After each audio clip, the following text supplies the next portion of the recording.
Okay, I wanted to show you a little bit of how you could do a little bit more like a snake kind of rig for the tail, or a cat tail that has a lot of more movement on the different joints. Okay, so let's start by creating the same kind of tail that we did last time with the bones tool.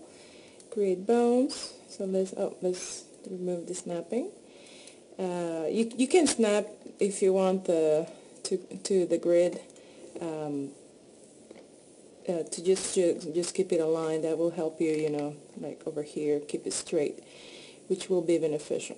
Let's get off the create bones option, and next let's create a line so that each joint on the tail, or each intersection, responds to a manipulator that you can individually move. Okay, so let's go here to the create shapes. Let's go line, and on the snap tool, let's select the 3D option and right click on it, and let's make sure we click on pivot and clear everything else, so that it creates a on that intersection that we have there, and each pivot point. Okay, so let's start from the beginning. We did 1, 2, 3, 4, and 5, and right click.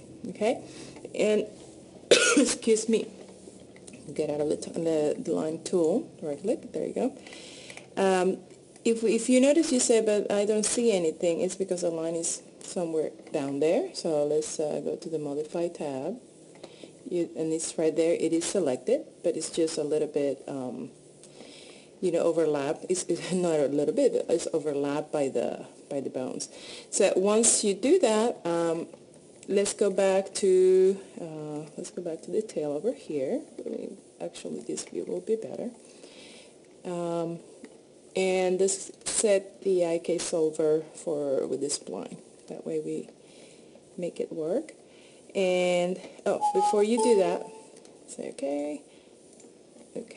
Let's make sure that we have the first joint selected over there. Okay, let's get the 3D snapping off, and let's click on that very first joint. Okay, so to select the whole spline, the whole joints. Okay, animation, IK solvers, and spline IK solver. Now you see is whatever you have selected at first is where it starts. So click on the with the first bone selected, click on the last one, and then the next thing we need to do is find the spline, which is right here in the middle. Okay, and when you do that, you're gonna see different controllers for the tail, and all you need to do from that point on is start manipulating those little controllers.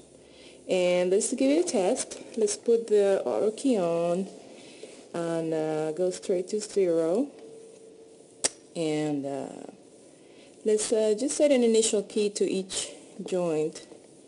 So click on each one of those boxes and set the key, set key for each one, so that you don't have any problems later with the position. So as you do that, you're going to notice a little bit of a keyframe there with colors. That means that you have set keys at that point.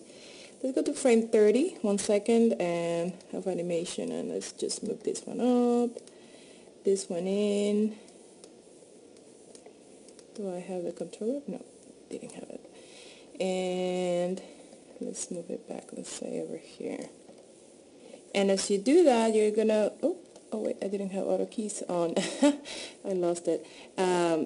Let's do it again. Move it up. I thought I had auto key on, but we have the set key on. So let's do it again, no problem. And set the keys for that one and that one that we just did. And let's test the animation. You see?